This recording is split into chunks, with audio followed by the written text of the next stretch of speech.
అందరికీ నమస్కారం.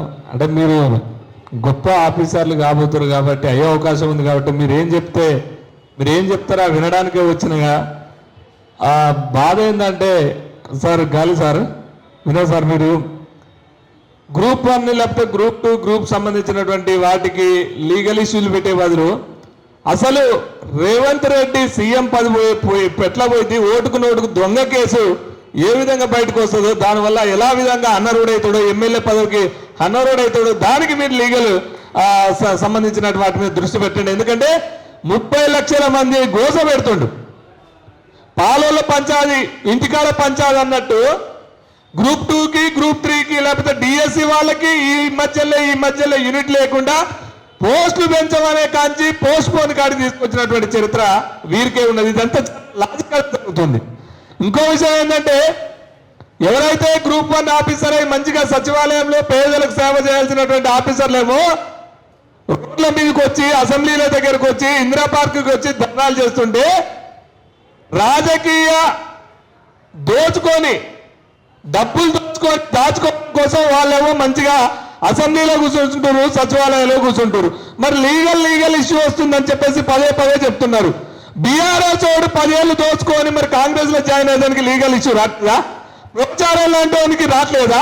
లేకపోతే మైపాల్ రెడ్డి లాంటి వానికి రాట్లా? మరి ఇట్లా వీళ్ళందరినీ చేర్చుకోవడానికి లీగల్ ఇష్యూ రావట్లేదు. కానీ ఇక్కడ ఇష్యూ నిజంగా 1:100 దాదాపుగా 13 ఏళ్ల నుంచి ఆకలితోని కుటుంబానికి దూరంగా ఉండి అన్ని కోల్పోయినటువంటి వాళ్ళు, 2 సార్లు కోల్పోయినటువంటి వాళ్ళు చివరికి అవకాశం ఇవ్వంటే మాత్రం లీగల్ ఇష్యూ వస్తుందని చెప్పేసి పనికిమాల నా కొడుకులు అంటే మాత్రం నమ్మేది లేదు. చర్చలు చేయండి.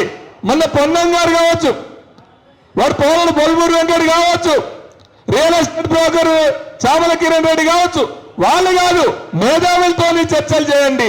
ఇవాళ ఇంకోటి ఏంటంటే, నేను సమయం లేదు కాబట్టి 2 విషయాలు చెప్తా. ఎప్పుడైతే కాంగ్రెస్ వాళ్ళు అడిగిపెట్టినటువంటి ప్రాంతాన్ని వాళ్ళే నిషేధిస్తున్నారు. టీజీపీఎస్ ఆఫీస్ కాడికి గతంలో ధర్నా చేశారు, ఇప్పటికి అనుమతి లేదని పోలీసు వాళ్ళు అంటున్నారు. ఇందిరా పార్క్ కాడ నిషేధిస్తారు. అదేవిధంగా చిక్కడపల్లి లైబ్రరీని నిషేధిస్తారు.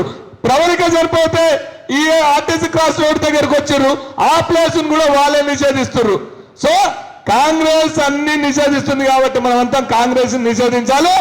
ఈ రాజకీయాలు చేయడానికి రావట్లేదు. మేము ఖచ్చితంగా ఈ గ్రూప్ 1 సంబంధించినటువంటి 1:100 ఇవ్వడం కోసం అన్ని పార్టీలను కలుపుకొని మీ తరఫున యుద్ధం చేయడానికి ఉస్మానియా యూనివర్సిటీ వేదికగా మేము ఉంటామని చెప్పేసి ఇంతకుముందుకు వినోద్ సార్, అశోక్ అన్న చెప్పిండు. అదేవిధంగా మా మైపాలన్న చెప్పిండు. మా మైపాలన్న కూడా ఏదో ఉగ్రవాదిని లేకపోతే టెర్రరిస్ట్ని అరెస్ట్ చేస్తారు.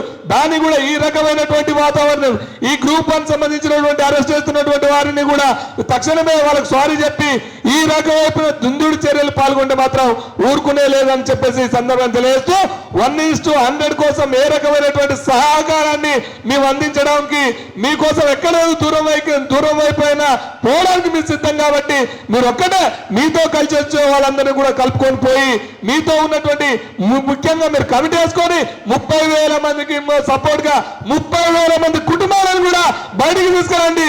రేవంత్ రెడ్డి ఎందుకు ఇవ్వడం మనం చూద్దామని ఈ అవకాశం ఇచ్చిన ప్రతి ఒక్కరికి ధన్యవాదాలు తెలియజేస్తూ సెలవు తీసుకుంటాం. Thank you.